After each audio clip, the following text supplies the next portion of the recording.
Okay. We're on page 9 in my notes.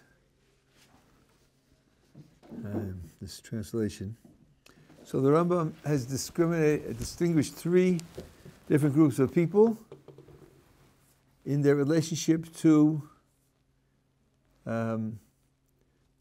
difficult and seemingly impossible statements in the texts of the sages. The first group assume they understand the meaning of the statement, taking it in the simplest and most simple-minded, literal sense possible, and glory themselves in the fact that they are believing things which are impossible. That shows how pious they are. He bitterly criticizes that group. The second group also understands the statement in its simplistic, literal sense, and are so confident of their intellect that they simply condemn the sages and say, look at the silly mistakes that they made. And he says, they're worse than the first group. They're in fact cursed. Because the intelligence of the sages could be proved from statements that they made, and then to not give them the credit of the benefit of the doubt is irrational. The third group, which he says is very, very small, group of people who are convinced of the intelligence of the sages. When they come across something which seems to be impossible or absurd, they assume that they haven't understood it. And they look for more instruction. They are the heroes. Now the Rambam says in the middle of the page, if you, reader, belong to either of the first 2 groups, pay no attention to my words, nor to anything else in this section. You will not like it. On the contrary, it will irritate you, and you will hate it. How could a person who is accustomed to eating large amounts of harmful food find simple food in small quantities appealing, even though they're good for him? The guy who eats 3 cheeseburgers for supper is not going to go for organically grown, peanuts. On the contrary, he will actually find them irritating and he will hate them. Do you not recall the reaction of the people who were accustomed to eating onions, garlic, and fish the like? And when they got to the midbar, they had to eat mun. They said, now our soul is dried away, there's nothing at all. We have nothing but this manna to look to. When the manna was the food of the angels, was the highest possible thing in the world. But if you belong to the third group, when you encounter a word of the sages which seems to conflict with reason, you will pause, consider it, and realize that this utterance must be a riddle or a parable. You will sleep on it, trying anxiously to grasp its logic and its expression, so that you may find its genuine intellectual intention and lay hold of a direct faith. As Scripture says, to find out words of delight, and that which is written uprightly, even words of truth. In Ecclesiastes. If you consider my book in this spirit, with the help of God, it may be useful to you. That's the Rambam talking as a person to a reader. And all of this is really an introduction to his wanting to talk about the world to come. Because after all, the Mishnah starts with all Israel has a share in the world to come. And the world to come is the reward for doing the mitzvos and studying Torah. And as we said at the beginning, this is the reward that HaKadosh Baruch Hu wants us to have. Though it's not our motivation to go after to do the mitzvos for the sake of this reward, but that's the reward he wants us to have. So you want to learn something about HaKadosh Baruch Hu and how he creates the world and what his goals are, you need to know what Olam Haba is. And the words he's going to tell us about Olam Haba are words which initially sound so difficult to understand and so outlandish and so absurd. That's why he wrote all of this introduction.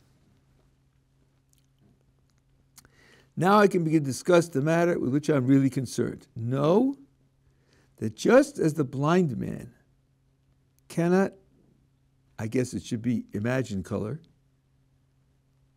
as the deaf person cannot experience sounds, and as the eunuch cannot feel sexual desire, so bodies cannot attain spiritual delights. Now, I have to be a little careful here, because a human being is a body and a soul. So we have to be very careful here to keep ourselves oriented. Maybe the body can't experience spiritual delights, but the person is a body and a soul. What about the soul experiencing spiritual delights? Or is it that when the soul is in contact with the body, the soul has to live within the body's limitations? And then even the soul, when in contact with the body, can't experience spiritual delights. And since the world to come is going to be a place of spiritual delights, according to the Rambam, in the world to come, there's only a soul. There's no body. So it could be that, in fact, even the soul, which is capable on its own of spiritual delights, it's going to have them in the world to come. But while in this world, associated with the body, won't be able to understand it. Similar to what he says explicitly about knowing God, knowing God's essence, knowing God's identity and nature, where he quotes the verse, Ki lo yirani ha'adam v'chai. God says to Moses, you're asking to know my essence. That's an impossibility for you because man cannot know me and live, which immediately implies that after you stop living, you could know.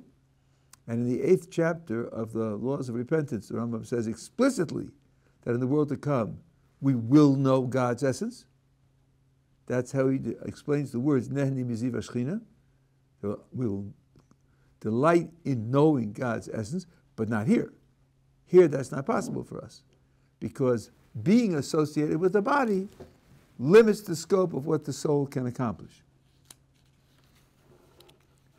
So that's, I think, what he means to say, that the body can't, and therefore the soul can't under these conditions.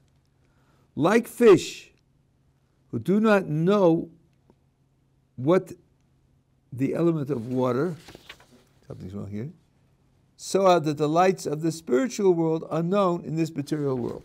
No, there's something wrong with the current translation here. Yeah. Let me find the Hebrew and fill it in.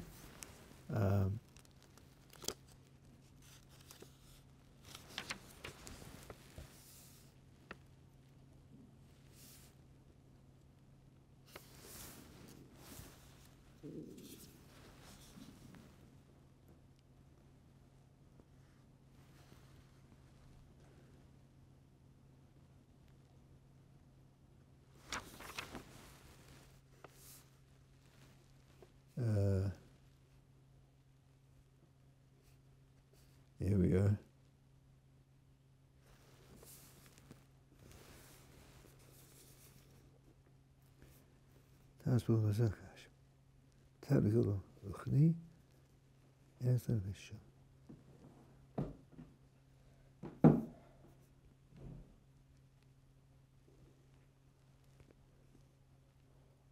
Doug?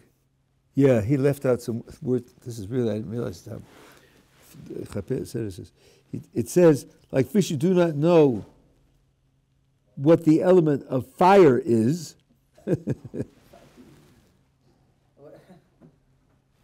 Because he's surrounded by water, a fish cannot know what the element of fire is.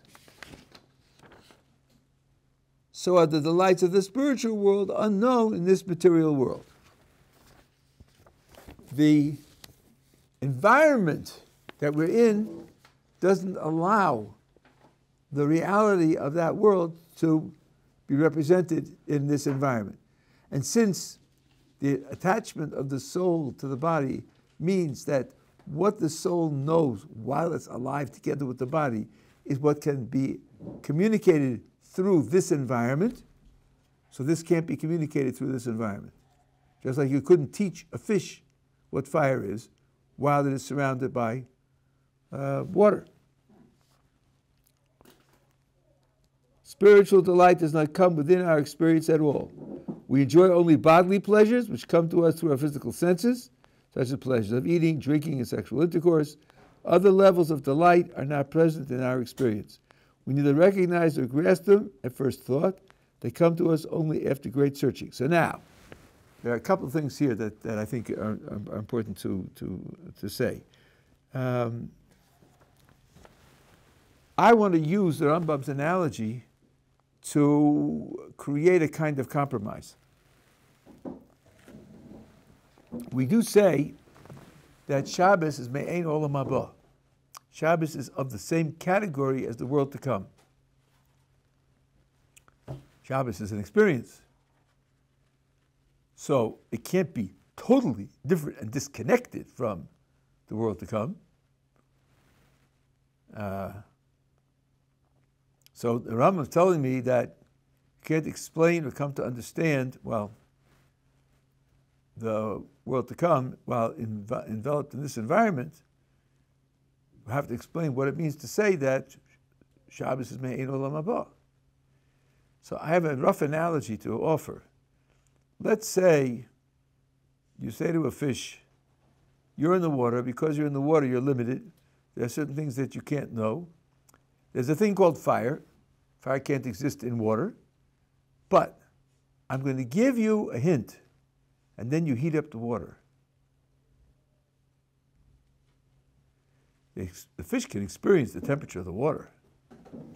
You heat up the water, and then you say to the fish, fire is something like that. Now imagine the fish is equipped with an aqualung, so it can breathe water even while traveling on land. And the fish is now searching and classifying what it finds. Will it think that a can of tuna fish is fire? Probably not. Will it think that an ice cream cone is fire? Probably not. When it comes across a fire and feels the heat, won't the fish say, aha, I remember that. I remember that. That's similar. Now, fire is combustion. It gives off light as an addition into heat. And it burns up the logs and so forth and so on. He didn't get all that when he was in the water, but he did get something that's genuine about fire. Fire creates the sensation of heat. He could make mistakes. Yeah, if there's a radiator in the room and he puts his hand on it, he'll say, oh, that must be fire also. But he's not totally in the dark, because he can correctly identify fire when he comes across it. So that's the way in which you could have me'ein olam haba, the experience of Shabbos. So that when we get Yeshivat Ohr Somayach to olam haba, we look back on this period of our lives, we'll say, yeah, there's something. There's something which has a similarity to where I am now in olam haba, and that will be Shabbos.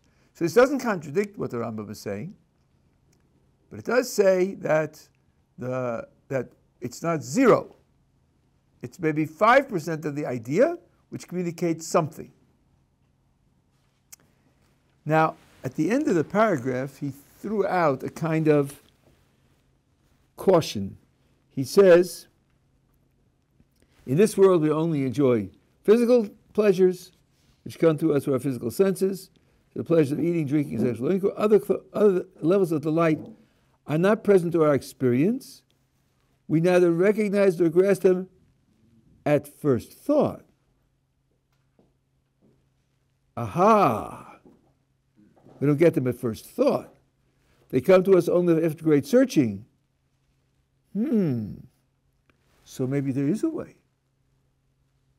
Maybe there is a way to get something.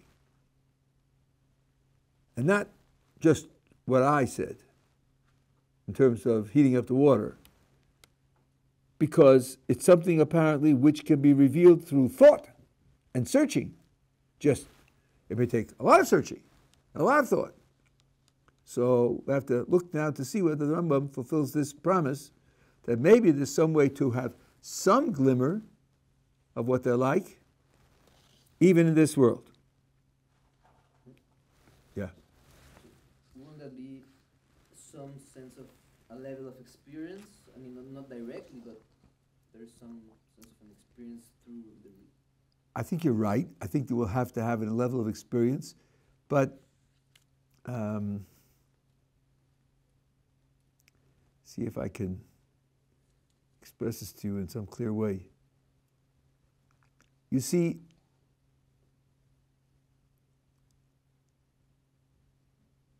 an experience can have a lot of different parts. And what triggers the experience can be of various different types of things.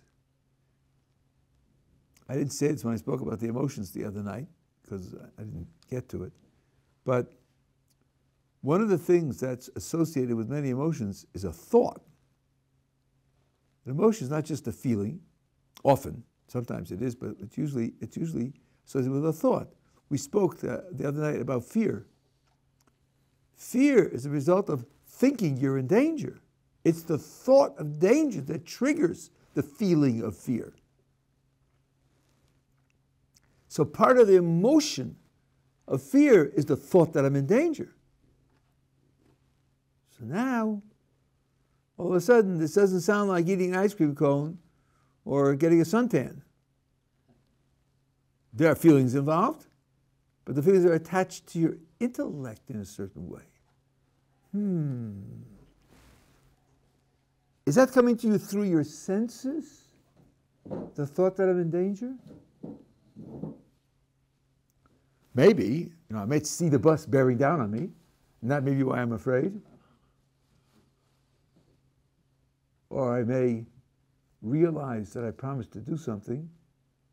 I know I haven't done it, and I may be afraid of the consequences. Is that coming to me through my senses? Not obviously. Not something that I see or hear.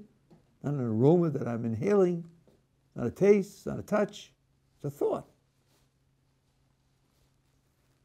Well, this now connects the feelings and the emotions with the intellect. And you can go further than that. Suppose you're working on a very difficult problem and you find a solution. Doesn't that give you pleasure? Certain thoughts can give you pleasure. I don't know if any of you can share this, but I can report that certain mathematical proofs are beautiful. Not because the font is in purple, but the way in which the thoughts fit together is beautiful. And some mathematical proofs are awful. They're ugly. They're clumsy. Yeah, slog your way through and you get to the end and you see that the theorem is correct. But it offers no insight, no understanding, no grasp. Just you get to the destination. And some are really beautiful.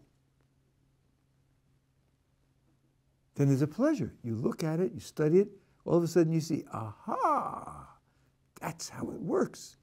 And this is where it goes. And that's a pleasure.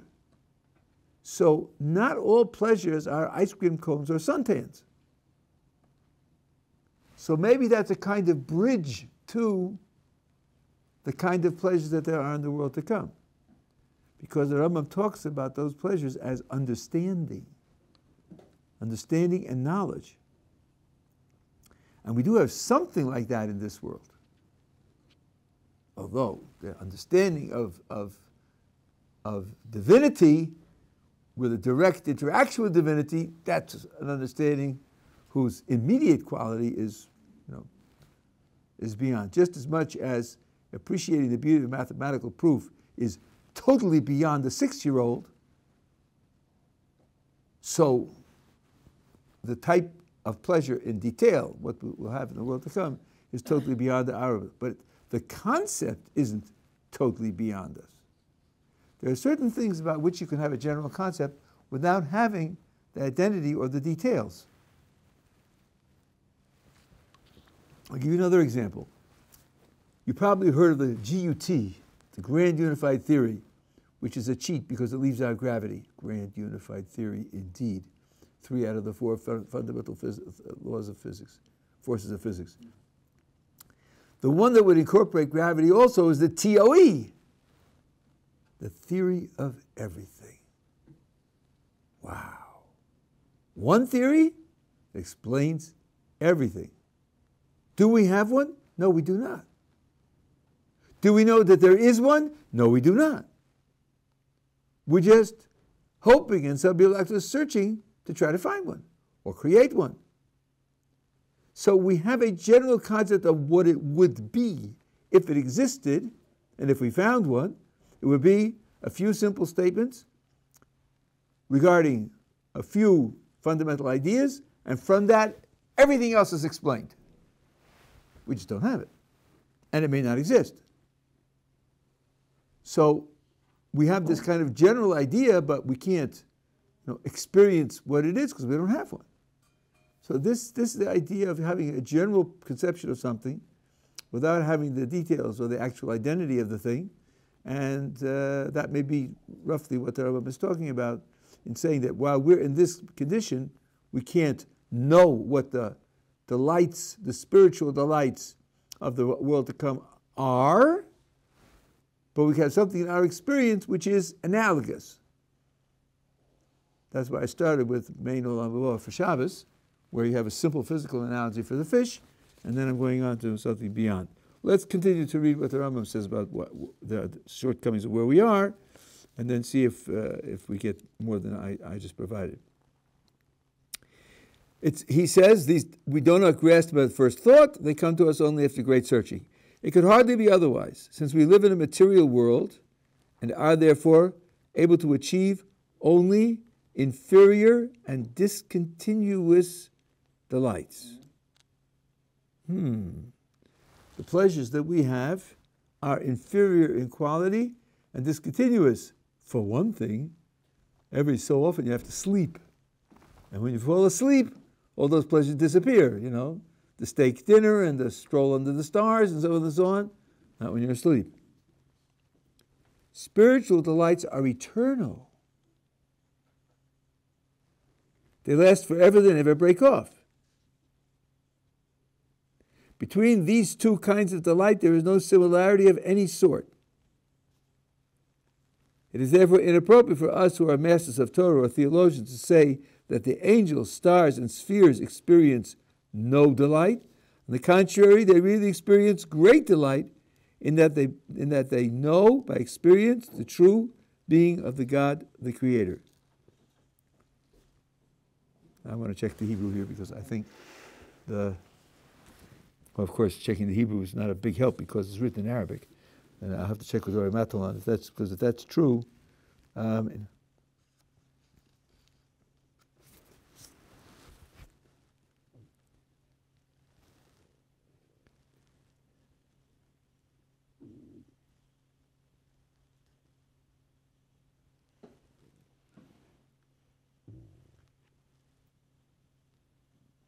No, I think the translation is wrong here, which is very good for me because it will ruin some of my ideas. We shouldn't say they have no pleasure. They have great pleasure, gadol ma'od. B'meh shehisigu b'sichlam min haborei yishadav yisromim. By that which they understand with their intellect from the Creator. That sounds like they get something of the Creator, some part of the Creator, some local understanding of the Creator, but certainly not the totality of His true essence. And that's not what he writes about human beings in the world to come in the 8th chapter of the Laws of Tshuva, because there he talks about amitaso. Amita, of course, that's in Hebrew. Amitaso means his true essence. So the English translation here is going much too far.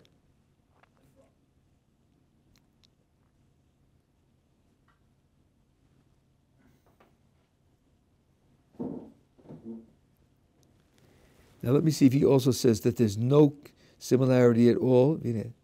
I should really maybe redo this translation.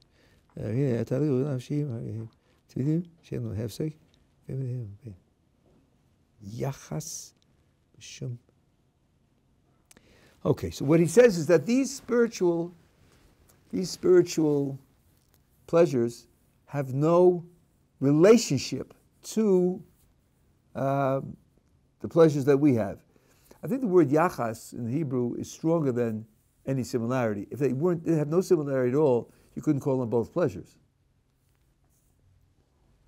But think, for example, if the pleasure there is the knowledge of HaKadosh Baruch Hu, and if it is constant, that's something which we don't tolerate in our pleasure here in this world. If you have a certain pleasure and you have it constantly, it wears you out. Your senses become dulled. You want to sell more vanilla ice cream? Offer chocolate also. Because if there's only vanilla ice cream, after a certain amount of vanilla ice cream, people don't want vanilla ice cream anymore. At least they'll wait 6 months until they want more. But if every 2 or 3 weeks, I happen to like vanilla butter and chocolate. If every 2 or 3 weeks you can have some chocolate, that would renew your taste for vanilla. You would eat much more vanilla over time, if there were only, as opposed to if there were only vanilla. The Ramchal says something astonishing. He says that every constant perception in this world becomes boring after a while. And therefore, in the world to come, there must be variety. There must be variety because, and I thought, why? What's this world got to do with the next world? So that's where we are in this world. The next world we could be different. No, he says. There must be variety. And there are sources that talk about constant development. They'll go from strength to strength. They have no rest out of this world or in the next world because they're constantly changing. The Rambam does not seem to be going with those sources. I never saw, I haven't read everything or remember everything the Rambam wrote, but I've never seen him mention that idea that there's change. Here he wants to say that those pleasures are eternal and our pleasures are of inferior quality and they're inconstant. They're broken up by other things that take away those pleasures, and therefore there's no real connection between them. There's some loose sense in which they're both called pleasures, but there's no real connection between them. I'll go back to the analogy that I gave you before. Suppose you have a child who's growing up and has never learned any mathematics. And the only pleasures that he has had, let's say he's 7, and the only pleasures that he's had are physical pleasures. And you say to him, this is similar to what the Rambam is doing here, say to him, listen, I want you to know there's more to pleasure in the world than ice cream and suntans. Yeah? What else is there? Well, there's something which you don't see, and you don't touch, and you don't inhale, not an aroma, it's not a taste, it's not a feeling. So he says, what? None of the senses are involved?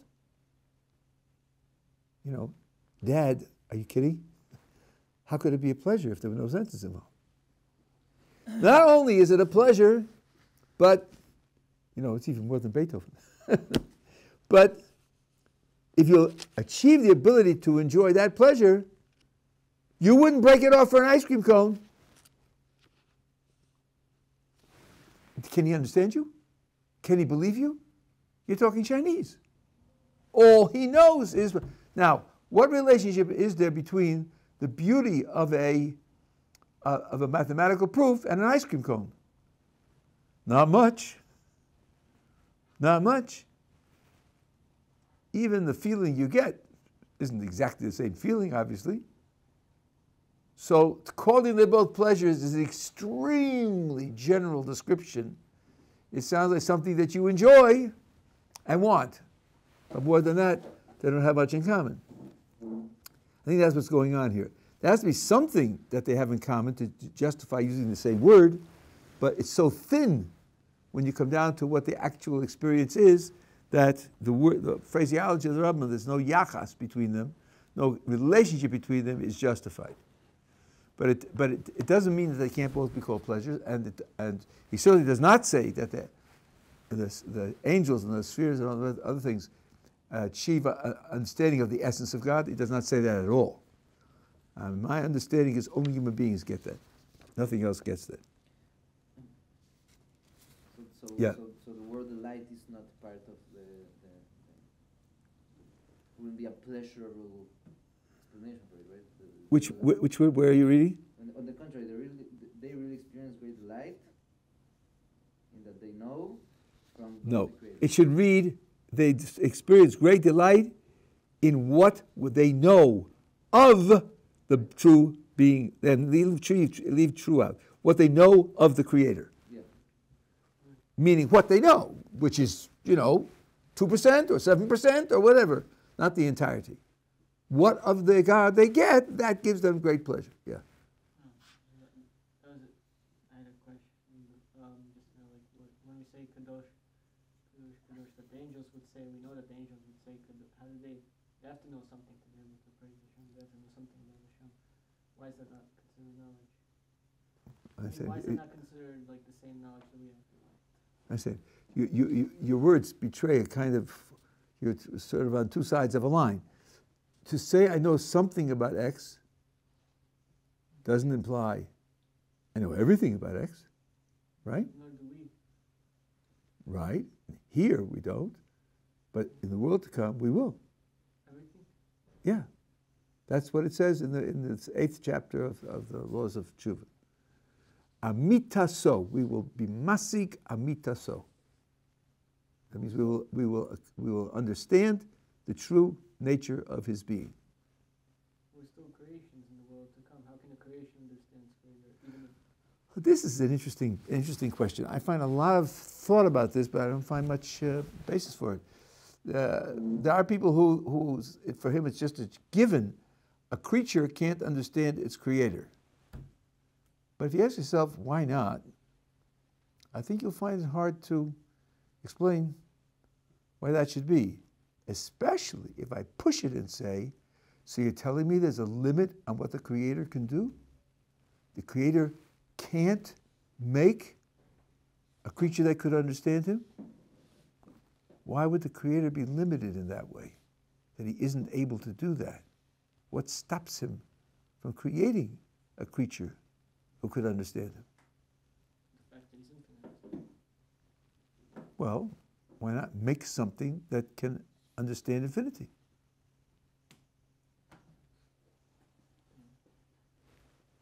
I don't hear any obvious logical argument here. And I've had this out with a number of people.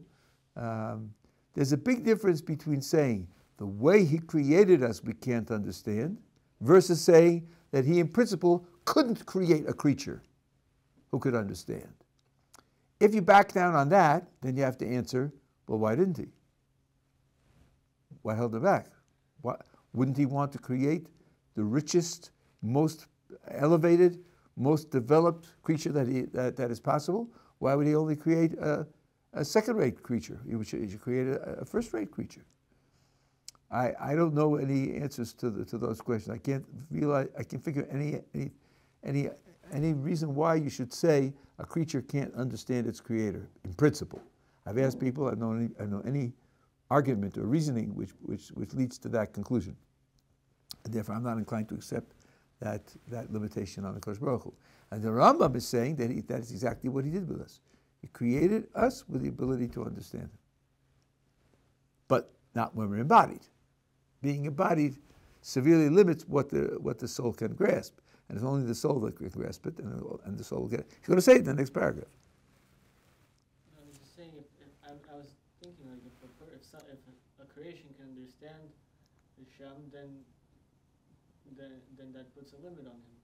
Puts a limit on who? On Hashem. Why? Why would there be a limit?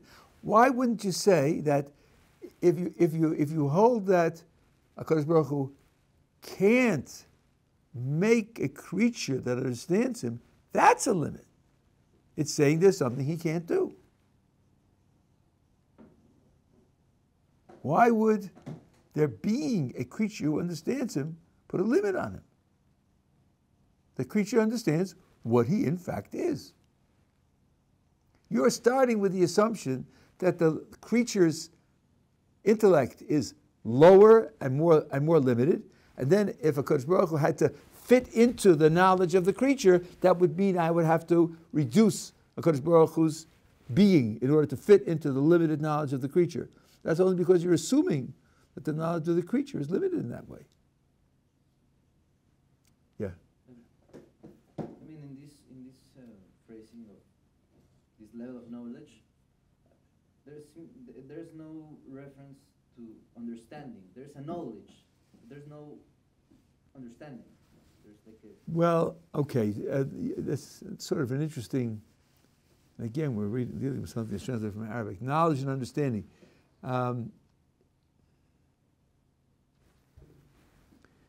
guess what we would say sort of intuitively is that understanding is just knowing more about it.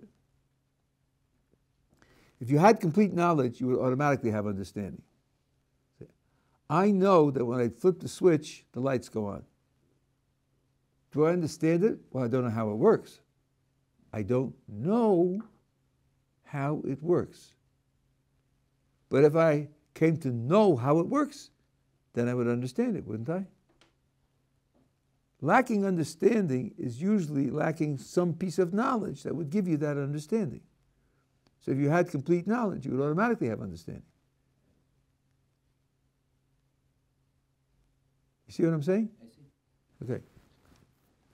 So let's go on. I think the Rambam is going to talk about this in the next paragraph. I'm just setting the stage here.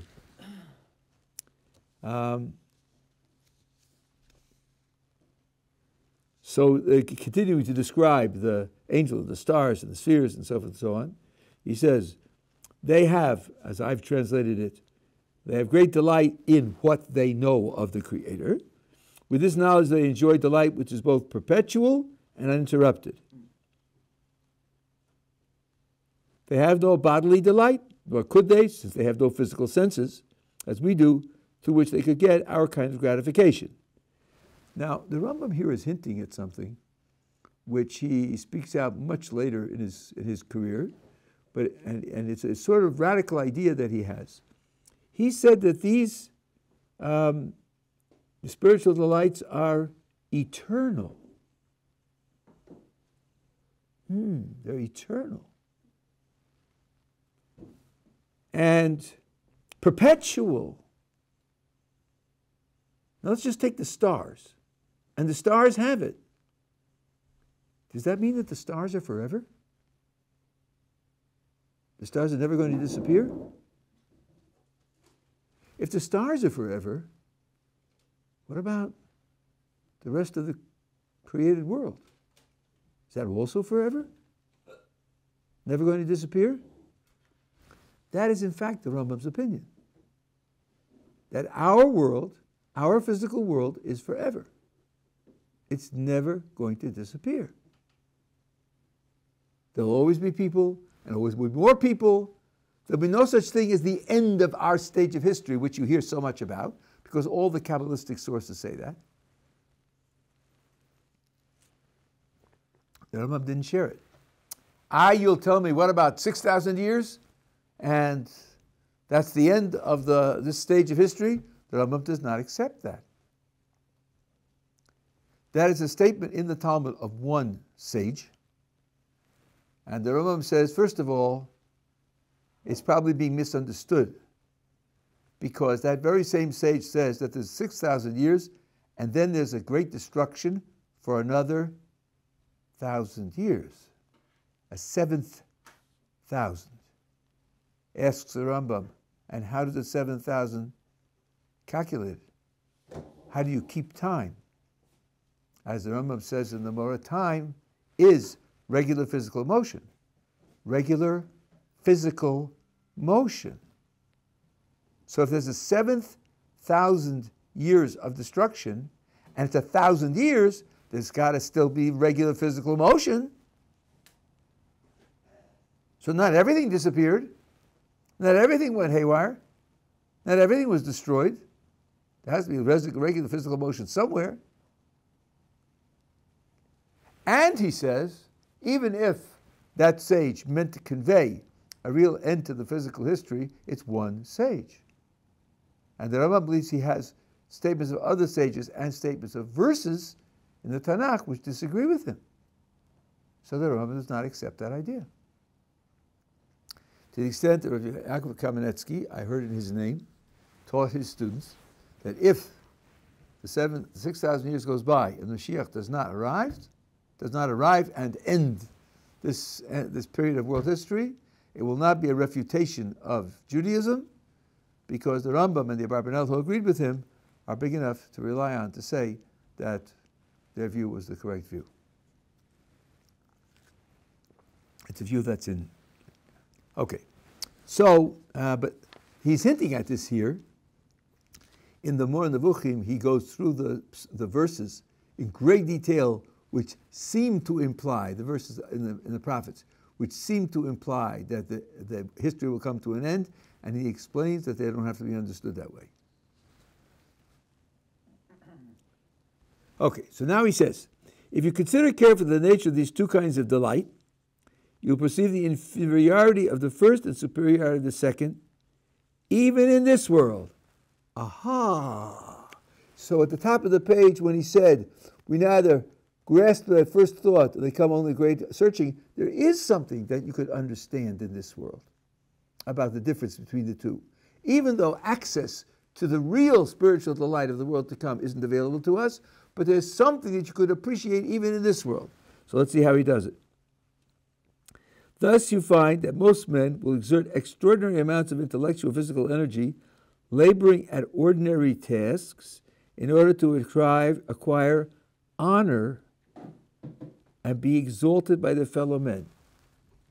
Rav Dessler talks about this as well. Well, let's think about that. Honor, glory, fame, reputation. Is that like the ice cream cone? Is that like the suntan? Not really.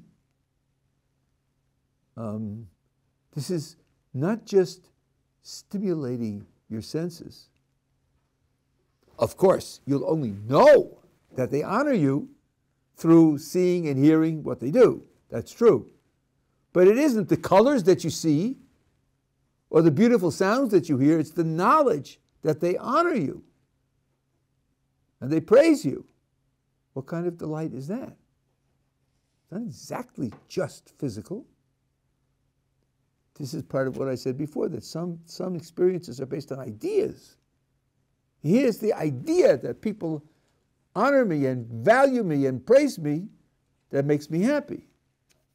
So this is a step beyond brute physical pleasures. No animal has a pleasure like this. Pleasure of honor.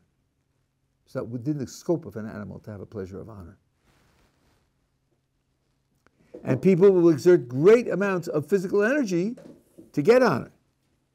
The pleasure which honor brings is not of the same sort as the pleasure derived from eating and drinking. Similarly, many men pursue vengeance over their enemies more intensely than they pursue any bodily pleasures. They will deny themselves bodily pleasures in order to get the satisfaction of vengeance. Many others deny themselves the keenest of bodily delights because they fear shame and public disgrace, or because they seek to acquire a reputation for virtue.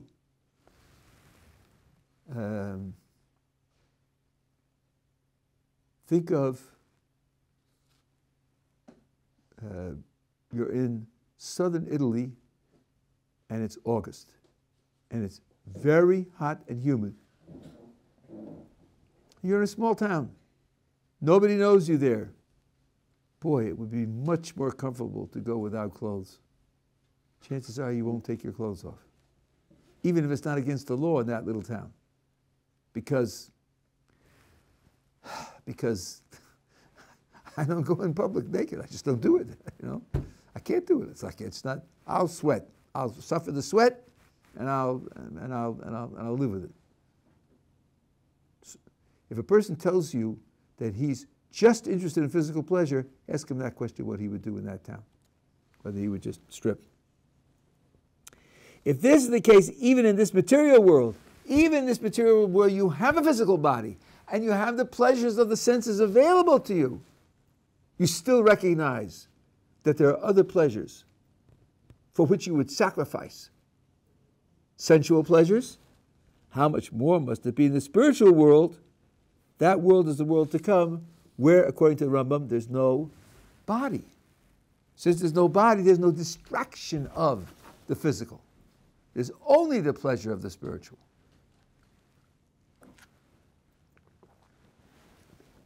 So here you have what he meant in the previous page, that after some searching and after some thought, you could come to at least an understanding that there's another dimension beyond where you are. I see now, I didn't remember this when I read it in Rav Dessler. Rav Dessler has a similar argument in trying to understand the Olam Haba. I remember that he mentioned the Rambam over there. And he said there's like a hierarchy of pleasures in this world, simple bodily pleasures, and then the pleasures of honor. He didn't use vengeance, and people will sacrifice a great deal of physical pleasure to get honor. And then I think the next one up was love. People will even sacrifice honor for the sake of love.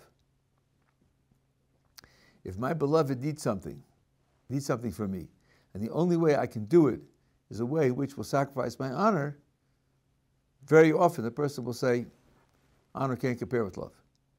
So you have physical pleasure which you would sacrifice to gain honor, and honor which you would sacrifice in order to be able to preserve love. Now imagine that these are steps on a ladder, and imagine there are 100 more steps. And then what's at the top of the ladder is nothing compared to the world to come. Nothing, zero. That's the distance we're talking about.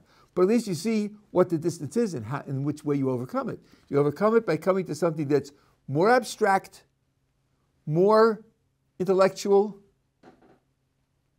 and which galvanizes your sense of pleasure in a much more powerful way, so that the qualitatively, like Lahavdil John Stuart Mill would say, these are pleasures of higher and higher qualities, which and each level pales the previous level into its significance, and the world to come is something beyond that.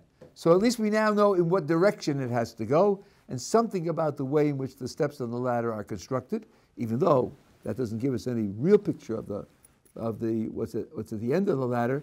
Just like telling this to a 7-year-old about mathematical proofs is not going to give him any idea of what mathematical proofs are like, or the joy that one feels in appreciating them.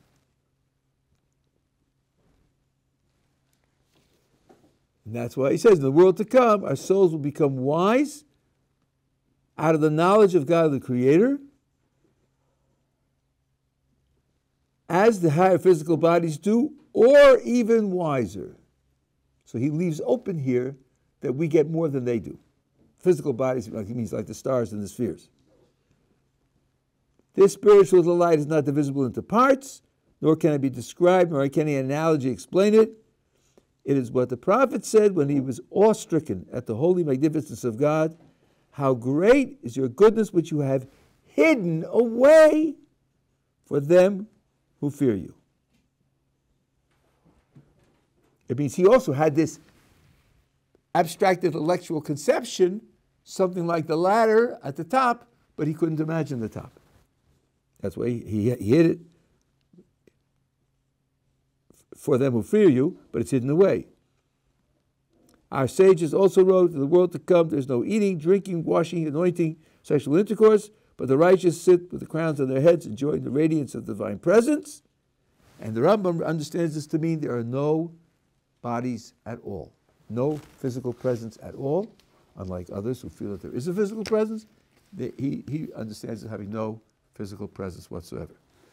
Okay, tomorrow, Mr. Hashem, should have a productive fast, a fast that's meaningful, a fast that elevates a person, rededicates a person to the things that are really important. And when you go into Shabbos, you'll fulfill one of the ideas of Shabbos, that you go into Shabbos with a good appetite. Definitely fulfill that tomorrow night. Mr. Hashem.